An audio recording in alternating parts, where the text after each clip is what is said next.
فاكرين لما قلنا إن الدوبامين الزايد بيأثر على تركيزنا وبيحبسنا في دايرة مفرغة من التسويف والتشتت؟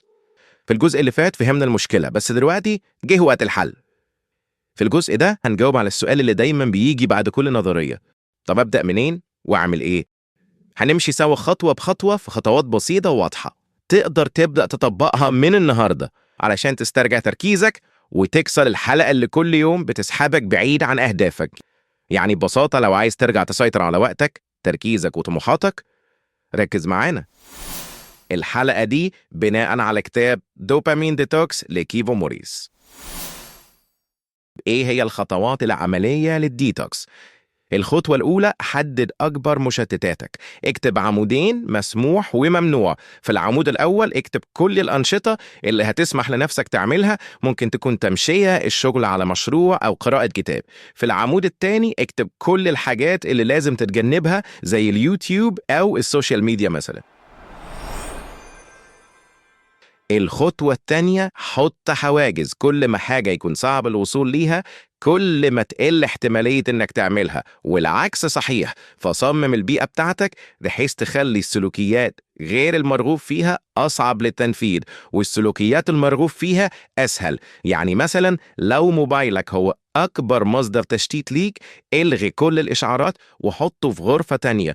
إضافة الحواجز بتنجح لأن الإنسان بطبعه بيميل للكسل. لو احتجت تروح غرفة تانية عشان تمسك موبايلك غالبا هتكسل لفترة أطول. خليك فاكر عقلك كسول، استخدم ده لصالحك.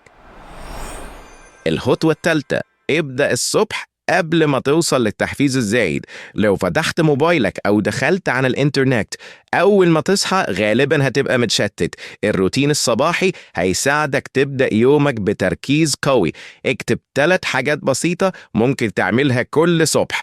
الروتين لازم يعمق تركيزك مش يحفزك. مثلاً ممكن تتأمل، تعمل تمارين استرخاء، تسمع موسيقى هادية، تكتب أهدافك لليوم، أو تكتب 3 حاجات أنت شاكر عليها.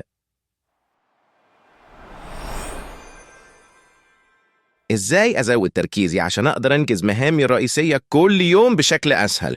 1. اعمل لنفسك روتين يومي هيساعدك تحس بالسيطرة ويقلل تحفيزك، بكده بدء العمل هيبقى أسهل.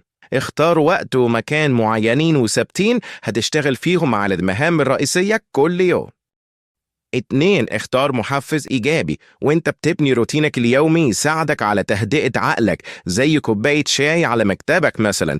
3. ابدأ بس وما تشيلش هم إكمال المهمة بشكل مثالي. لو قدرت تبدأ الشغل على مهامك لدقايق في الأغلب هتبني قوة دفع كافية ليك إنك تكمل شغل. 4. الغي كل المشتتات. اقفل الإشعارات على موبايلك، افصل عن السوشيال ميديا وابعد عن الإنترنت إلا إذا كان مطلوب لشغلك. 5. اشتغل باستمرار من غير أي مقاطعات. صمم فترات شغل مكثفة مع بريك 5 أو 10 دقايق بين فترات الشغل. 6. ابعد عن الأنظمة المفتوحة.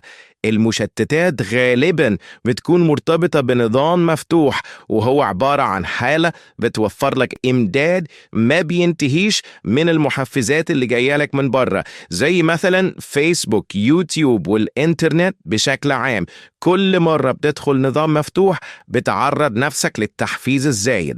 مثلاً لما تفتح الفيسبوك ممكن تلاقي نفسك بتقلب من غير هدف أو بتتفرج على فيديو ورا التاني، وبمجرد ما تقفل الفيسبوك تلاقي نفسك وصلت للتحفيز الزايد وبتكافح عشان تبتدي شغل.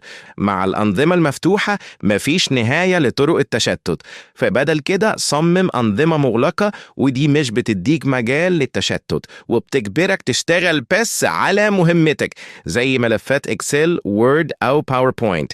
لما تبدأ يوم شغلك بنظام مغلق بتتجنب التحفيز الزايد وده هيخلي الشغل على المهام الصعبة أسهل، ومع الممارسة اليومية هتلاقي نفسك عايز تشتغل على مهام أكتر. طب أعمل إيه عشان أتجنب الانتكاس؟ خليك واعي لو حصل ووصلت للتحفيز الزايد، ولما تلاقي نفسك بتكافح عشان تشتغل على مهمة معينة ما تحسش بالذنب. ابدأ روتينك من جديد يوم بيوم. جهز خطة طوارئ. فكر في الأنشطة المشتتة ليك من قائمة الممنوعات اللي كتبتها قبل كده. تخيل أسوأ السيناريوهات. إيه اللي ممكن يخليك تفقد تركيزك وتوقف روتينك الصباحي مثلا؟ ولو حصل إزاي هتتصرف؟ شوف نفسك بتتعامل مع السيناريوهات دي بأفضل طريقة ممكنة. شغل الناقلات العصبية اللي بتخليك هنا ودلوقتي، واللي بتشمل الاندورفين والأوكسيتوسين أو السيروتونين. الناقلات العصبية دي عكس ناقلات الدوبامين لأنها بتساعدك تحس بالهدوء والحضور. مارس أنشطة تشدك للحاضر زي التأمل ولو لدقايق لأنه بيساعدك تتواجد في اللحظة. تمارين الاسترخاء اللي بترخي جسمك وتبطئ تنفسك تلقائيا، وده بيساعدك تحس بالهدوء والحضور. اليقظة الذهنية يعني الوعي باللي بيحصل جواك وحواليك. المشي التأملي، خلي ذهنك حاضر لما تتمشى. اسمع زقزقة العصافير، حس بالهواء على بشرتك، لاحظ شكل السحاب. لأننا في الغالب بنكون محبوسين في عقولنا، بنفكر في المهمة الجاية أو المشكلة اللي قلقانا.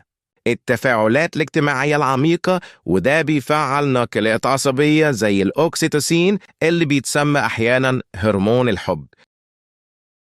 الملل، ممارسة ولا حاجة، ودي وسيلة لتقليل مستوى التحفيز. عقلنا دايما عايز يعمل حاجات. للحظة خليك متصالح مع إنك ما تعملش أي حاجة. اقعد في هدوء وتأمل في الدنيا حواليك. كل في صمت أو تمشى من غير هدف معين. هتحس بالهدوء والحضور خلال يومك، ونتيجة لكده هتقلل خطر التحفيز الزايد. في النهاية لازم نفهم إن النهاردة جذب الانتباه هو واحد من أكبر مصادر الدخل.